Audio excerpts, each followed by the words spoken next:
ശ്രാവസ്ഥയിൽ ജീവിച്ചിരുന്ന ഒരു പാവം കർഷകനായിരുന്നു ആനന്ദൻ. ആർക്കും ഒരു ഉപദ്രവം ചെയ്യാത്ത പരോപകാരിയായ അയാൾ സ്വന്തം പ്രയത്നം കൊണ്ട് ധനവാനായിത്തീർന്നു.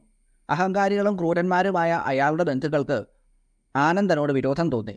നാട്ടിൽ അയാൾക്ക് ലഭിച്ച പേരും പെരുമയും അന്തസ്സും ബന്ധുക്കളെ അസൂയാലുക്കളാക്കി. ആനന്ദൻ്റെ മുതൽ കൊള്ളയടിക്കുവാൻ അവരൊന്നിച്ച് പദ്ധതികളും തയ്യാറാക്കി. ഒരിക്കൽ ഒരു പ്രകോപനവും കൂടാതെ കടന്നുവന്ന് ആനന്ദൻ്റെ മുതലൊക്കെ എടുത്തുകൊണ്ടുപോയി. അയാളാകട്ടെ ആരോടും പരാതി പറഞ്ഞില്ല, കോടതിയിലും പോയില്ല. അയൽക്കാർക്കും നാട്ടുകാർക്കും അത്ഭുതമായി. അവർ അതിനെക്കുറിച്ച് പരസ്പരം പറഞ്ഞു. നാട് മുഴുവൻ പാട്ടായ ഈ കാര്യം ചില സന്യാസിമാരുടെ കാതുകളിലെത്തി. അവിടെ വിശ്രമിക്കുന്ന ഭഗവാൻ ബുദ്ധനോട് ചോദിച്ചു, ഭഗവാനെ, കൊലയ്ക്ക് കൊല, വിദ്വേഷത്തിന് വിദ്വേഷം എന്നല്ലേ പ്രമാണം? കുറ്റവാളികൾക്ക് നല്ല ശിക്ഷ കൊടുക്കണം, ഇല്ലെങ്കിൽ ധർമ്മം നശിച്ച് അധർമ്മം പെരുകയില്ലേ? ബുദ്ധൻ പറഞ്ഞു, അത് ശരിയല്ല. പകരത്തിന് പകരം ചെയ്താൽ അധർമ്മം വർദ്ധിക്കും. തെറ്റു ചെയ്യുന്നവരെ അവരുടെ കർമ്മഫലം ശിക്ഷിക്കുക തന്നെ ചെയ്യും. ബ്രഹ്മദത്തൻ കാശി രാജാവായിരുന്ന കാലത്ത് ഹിമാലയ സാനുപ്രദേശങ്ങളിലെ താഴ്വാരങ്ങൾ മൃഗങ്ങളും പക്ഷികളും നിറഞ്ഞ വലിയ വനപ്രദേശങ്ങളായിരുന്നു. അവിടെ കരുത്തും മുഴുക്കുമുള്ള ഒരു കൊമ്പനാനയുണ്ട്. കായ്കനികൾ ഭക്ഷിച്ചും സുഖമായി ഉറങ്ങിയും അവൻ അവിടെ സന്തോഷമായി കഴിഞ്ഞു. ഒരു ദിവസം നല്ല തണലുള്ള ഒരു വൃക്ഷം കാണാനിടയായി. അതിലാണെങ്കിൽ ധാരാളം പഴങ്ങളും. കിട്ടിയ പഴങ്ങൾ തുമ്പിക്കൈയിലെടുത്ത് സുഖമായി തിന്നുകൊണ്ടിരിക്കെ അവൻ ഒരു ബഹളം കേട്ടു. കുറേ കുരങ്ങന്മാരാണ്. അതിൻ്റെ നേതാവ് ആനയോട് ചോദിച്ചു, എടാ പൊണ്ണത്തടിയാ, ഇവിടെ തനിക്കെന്താ കാര്യം? ആന കുരങ്ങന്മാരെ ശ്രദ്ധിച്ചില്ല. കുരങ്ങൻ്റെ നേതാവിന് ദേഷ്യമായി. എടോ കരിമ്പാറെ, ഞങ്ങളുടെ മരത്തിൻ്റെ താഴെ തനിക്കെന്താ കാര്യം? താന്തോന്നികളായ കുരങ്ങന്മാർ നേതാവിൻ്റെ കൂടെ ആന പുറത്തേക്ക് ചാടിയിറങ്ങി. അവർ അവനെ വല്ലാതെ ശല്യപ്പെടുത്തി. കൊമ്പിൽ പിടിച്ചു വലിച്ചു. വാലിൽ തൂങ്ങിക്കിടന്നു. ചാടിക്കളിച്ച ചിലർ താഴെ വീഴാൻ പോയപ്പോൾ ആ കൊമ്പൻ അവരെ പിടിച്ച് അവിടെ തന്നെ ഇരുത്തി. അപ്പോൾ അവർ കളിയാക്കി. ചാടാനും ഓടാനും അറിയാത്ത, ചാടിയാൽ വീഴാതെ മരം കയറാൻ കുരങ്ങന്മാർക്ക് അറിയാം. നിന്റെ സഹായമൊന്നും വേണ്ട. ആന അതിനും പ്രതികരിച്ചില്ല. പാവങ്ങൾ, തൻ്റെ ഒരു ചെറിയ പ്രഹരം മതി ഈ അഹങ്കാരമൊക്കെ തീരാൻ. അവരുടേത് എന്ന് പറഞ്ഞ ഈ മരം കുലുക്കി ഇവറ്റകളെ കുഴിച്ചിടാനും മരം തന്നെ പിഴുതെറിയാനും അല്പസമയം മതി. ഇതൊന്നും അറിയാതെയുള്ള ഈ കുഞ്ഞന്മാരുടെ താൻപോരുമ അങ്ങ് ക്ഷമിച്ചാൽ പോരെ? ബലവാന്മാരല്ലേ ക്ഷമിക്കേണ്ടത്? ആന പതുക്കെ നടക്കാൻ തുടങ്ങി. കുരങ്ങന്മാർ ഒന്നിച്ച് അവനെ കൂവിക്കളിയാക്കി. ഇത് കണ്ട് വനദേവത ആനയോട് ചോദിച്ചു, നീ എന്തിന് ഈ മർക്കടന്മാരുടെ മുഷ്കു സഹിക്കുന്നു? നീ ഒരു കാട്ടുകൊമ്പനല്ലേ? അത് കേട്ട ആന പറഞ്ഞു, അവർ അറിവില്ലാത്തവരല്ലേ. പക്ഷേ ഇതിങ്ങനെ തന്നെ മറ്റുള്ളവരോട് തുടർന്നാൽ വംശം തന്നെ മുടിഞ്ഞു പോകും. കുറച്ച് ദിവസങ്ങൾ ആ കാട്ടിൽ താമസിച്ച ശേഷം കൊമ്പൻ മറ്റൊരിടം തേടിപ്പോയി. അവന് പകരം വേറെ ഒരു കൊമ്പൻ വന്നു. പുതിയ ആനയോടും കുരങ്ങന്മാർ പതിവ് പോലെ പെരുമാറി. ഓടിച്ചാടി പുറത്തു കയറുകയും കൊമ്പിൽ പിടിക്കുകയും വാലിൽ തൂങ്ങി കളിക്കുകയും ചെയ്തു. അവനെയും അവർ പരിഹസിച്ചു. എന്നാൽ ആ കൊമ്പൻ അത്ര ക്ഷമാശീലനൊന്നുമായിരുന്നില്ല.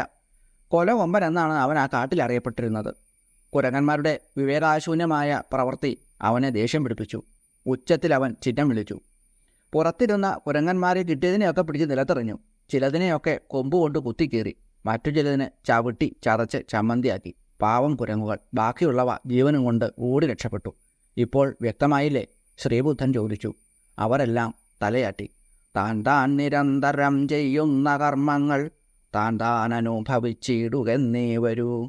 ഇച്ഛാശക്തിയും ജ്ഞാനശക്തിയും ക്രിയാശക്തിയും അമ്മ നമുക്ക് നൽകി അനുഗ്രഹിച്ചിരിക്കുന്നത് നമ്മൾ ചെയ്യുന്ന കർമ്മങ്ങൾ നല്ലതുപോലെ ആലോചിച്ച ശേഷം മാത്രം ചെയ്യുന്നതിനു വേണ്ടിയാണ്. അവ നമ്മെ നല്ല വഴിക്ക് ചിന്തിക്കുവാനും പ്രവർത്തിക്കുവാനും പ്രാപ്തമാക്കുന്നതിനു വേണ്ടിയാണ്. വശിന്യാദി വാഗ്ദേവതകൾ നമുക്ക് നൽകിയിട്ടുള്ള നിധിയാണ് ലളിതാ സഹസ്രനാമം. ജഗദീശ്വരിയുടെ അനുപമമായ സൗന്ദര്യം കണ്ട് 48ാമത്തെ മന്ത്രമായി വശിന്യാദി വാഗ്ദേവതകൾ എഴുതിയിട്ടുള്ള ഒരു മന്ത്രമുണ്ട്. അതാണ് മഹാലാവണ്യശേവധി എന്നുള്ളത്. മഹത്തായ ലാവണ്യത്തിന്, ശ്രേഷ്ഠമായ അഴകിന് ശേവധിയായിരിക്കുന്നവൾ, നിധിയായിട്ടുള്ളവൾ എന്നാണ് അർത്ഥം. മഹത്തായ സൗന്ദര്യത്തിന് നിധിയായിരിക്കുന്നവൾ. എല്ലാ വസ്തുക്കൾക്കും സൗന്ദര്യം ലഭിക്കുന്നത് അമ്മയിൽ നിന്നുമാണ്. അതുകൊണ്ടാണ് അമ്മ സൗന്ദര്യത്തിൻ്റെ നിധിയായിരിക്കുന്നത്. ശ്രീമദ് ശങ്കരാചാര്യ സ്വാമികൾ അമ്മയുടെ അനുപമമായ സൗന്ദര്യം കണ്ട് സൗന്ദര്യലഹരിയിൽ ഇങ്ങനെ പാടുന്നു. ത്വദീയം സൗന്ദര്യം തുഹിനഗിരി കന്യേ തുലയിതും കവീന്ദ്രാകൽപ്പന്തേ കഥമപി വിരിഞ്ചി പ്രഭൃതയ യദാലോകൗത്സുക്യാത് അമരലലനായാന്തി മനസാ തപോഭിർദുഷ്പ്രാവാമപി ഗിരിശസായുജ്യ പദവീം. അല്ലയോ ഹിമവാന്റെ പുത്രിയായ അമ്മേ, ബ്രഹ്മദേവൻ തുടങ്ങിയ കവിശ്രേഷ്ഠന്മാർ പോലും അവിടുത്തെ സൗന്ദര്യത്തെ വേറൊന്നിനോട് തുലനം ചെയ്ത് വർണ്ണിക്കുന്നതിന് എങ്ങനെയാണ് ശക്തരായിത്തീരുന്നത്? ശക്തരാകുന്നില്ല എന്ന് അർത്ഥം. ദേവസുന്ദരിമാർ അമ്മയുടെ ആ സൗന്ദര്യം കാണുന്നതിനുള്ള ആകാംക്ഷ കൊണ്ട് കഠിനമായ തപസ്സുകൊണ്ടുപോലും പ്രാപിക്കാൻ ബുദ്ധിമുട്ടുള്ള ശിവസായുജ്യമാകുന്ന പദവിയെ മനസ്സുകൊണ്ട് മാത്രം പ്രാപിക്കുന്നു. ദേവസ്ത്രീകൾ ബ്രഹ്മാദി ദേവന്മാർക്ക് പോലും വർണ്ണിക്കാൻ കഴിയാത്ത ദേവീ സൗന്ദര്യത്തെ കാണണം എന്നുള്ള അത്യാഗ്രഹം കൊണ്ട് ശിവസായുജ്യപദത്തെ മനസ്സുകൊണ്ട് മാത്രം പ്രാപിക്കുന്നു. അമ്മയുടെ സൗന്ദര്യം സദാശിവന് മാത്രം വിഷയമായിട്ടുള്ളതാണ്. സദാശിവഭാവത്തെ അവലംബിക്കാതെ അവിടുത്തെ സൗന്ദര്യ അനുഭവം സാധ്യമാകുന്നില്ല. അതുകൊണ്ട് ദേവസുന്ദരിമാർ മനസ്സുകൊണ്ട് ശിവഭാവത്തെ പ്രാർത്ഥിക്കുന്നു. ദേവസ്ത്രീകളെക്കൊണ്ട് പുരുഷഭാവത്തെ പ്രാർത്ഥിപ്പിക്കാൻ പ്രാപ്തമായ മാഹാത്മ്യത്തോടു കൂടിയതാണ് ജഗദംബികയുടെ അതിശയിപ്പിക്കുന്ന സൗന്ദര്യം എന്ന് ശങ്കരാചാര്യസ്വാമികൾ നമ്മോട് പറയുന്നു. ഓം മഹാലാവണ്യശേവധയേ നമഃ.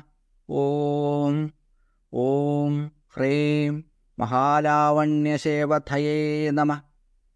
കുടിലാണെങ്കിൽ പോലും കൊട്ടാരം പോലെ ഐശ്വര്യം നൽകുന്ന മന്ത്രമാണ് ഇത്.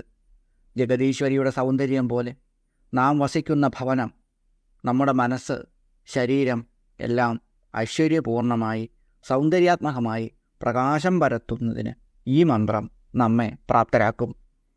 മഹാലക്ഷ്മി, മഹാസരസ്വതി, ശ്രീദുർഗ, ലളിത, ത്രിപുരസുന്ദരി എന്നീ മൂർത്തികളെ ഈ മന്ത്രം കൊണ്ട് പ്രാർത്ഥിക്കാം.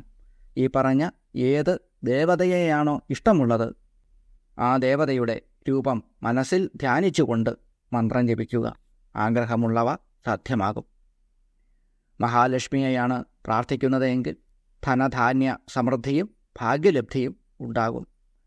സരസ്വതീ ദേവിയെ പ്രാർത്ഥിച്ചാൽ അറിവും ആത്മജ്ഞാനവും വിദ്യാസ്വരൂപിണിയായ അമ്മ പ്രദാനം ചെയ്യും.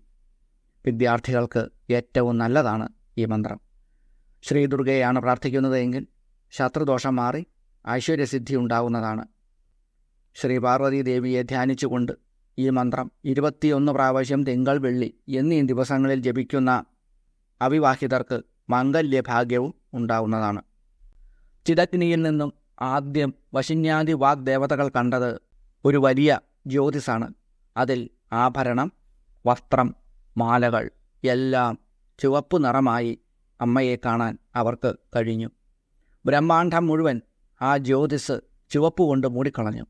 ഭക്തിയോടുകൂടി ആ ദേവതകൾ ഇപ്രകാരം 49ാമത്തെ നാമം കുറിച്ചു. അതാണ് സർവാരുണ, എല്ലാം ചുവപ്പു നിറമായ എന്നാണ് ഈ നാമത്തിൻ്റെ അർത്ഥം. അരാളാകേശേഷു പ്രകൃതി സരളാമന്ദഹസിതേ ശിരീഷാഭാചിത്തേ ദൃശതുപലശോഭാകുചതടേ ഭൃശം തന്വീ മധ്യേ പൃഥുരുരസിജാരോഹ വിഷയേ ജഗത്രാതും ശംഭോർജയതി കരുണാ കാചിദരുണ. കുടിലങ്ങളായ തലമുടിയോടും കപടമൊട്ടും തന്നെ കൂടാതെ കളങ്കമറ്റ ചെറുപുഞ്ചിരിയോടും ഭക്തരുടെ ദുഃഖം അല്പം പോലും സഹിക്കാൻ കഴിയാത്ത മൃദുവായിട്ടുള്ള മനസ്സോടും കഠിനശിലാകർക്കശമായിട്ടുള്ള സ്തനതടത്തോടും ചെറിയ മധ്യഭാഗത്തോടും വലിയ സ്തനനിതംബ പ്രദേശങ്ങളോടും കൂടി വിളങ്ങുന്ന മഹാദേവൻ്റെ ചുവന്ന നിറത്തോടുകൂടിയ ഭഗവതിയാകുന്ന കരുണാശക്തി പ്രപഞ്ചത്തെ രക്ഷിക്കുന്നതിനു വേണ്ടി സർവോത്കർഷേണ വർദ്ധിക്കുന്നു. ഇപ്രകാരം അതിശയോക്തിയുടെ അലങ്കാര മനോഹാരിത വാരി വിതറിക്കൊണ്ട് ഈ ശ്ലോകത്തിലൂടെ ശങ്കരാചാര്യസ്വാമികൾ അമ്മയെ നമുക്ക് കാണിച്ചു തരുന്നു. ഓം സർവാരുണായൈ നമഃ.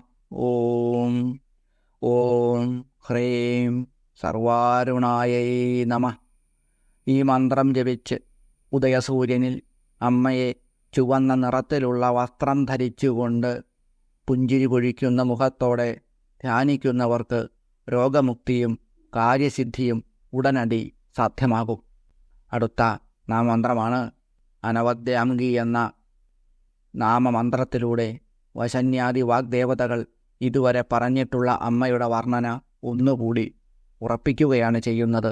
അനവദ്യങ്ങളായ, കുറവ് ഒന്നും തന്നെ പറയാൻ ഇല്ലാത്തവയായ അംഗങ്ങൾ ഉള്ളവൾ, ഒരു കോട്ടവുമില്ലാത്ത വന്ദനീയമായ അവയവങ്ങളോടുകൂടിയവൾ എന്നാണ് ഈ നാമമന്ത്രത്തിൻ്റെ അർത്ഥം. ഓം അനവദ്യാംഗൈ നമഃ. ഓം ഓം ഹ്രീം അനവദ്യാംഗൈ നമഃ. തൊട്ടു മുൻപ് പറഞ്ഞിട്ടുള്ള മന്ത്രങ്ങൾ ജപിക്കുമ്പോൾ കിട്ടുന്ന ഫലങ്ങളൊക്കെ തന്നെ ഈ നാമമന്ത്രവും ഭക്തർക്ക് പ്രദാനം ചെയ്യുന്നതാണ്. സർവാഭരണഭൂഷിത, എല്ലാ ആഭരണങ്ങളും അണിഞ്ഞിട്ടുള്ളവൾ എന്നാണ് ഈ മന്ത്രത്തിൻ്റെ അർത്ഥം. വശിന്യാദി വാഗ്ദേവതകൾ 51-ാമതായി എല്ലാ ആഭരണങ്ങളോടും കൂടി സർവാഭരണ വിഭൂഷിതയായി അമ്മയെ കണ്ടതിനെ ഈ നാമത്തിൽ പറഞ്ഞിരിക്കുന്നു. അമ്മയുടെ കേശാദിപാദ വർണ്ണന ഈ മന്ത്രത്തോടെ തീരുകയാണ്. ഓം സർവാഭരണഭൂഷിതായൈ നമഃ.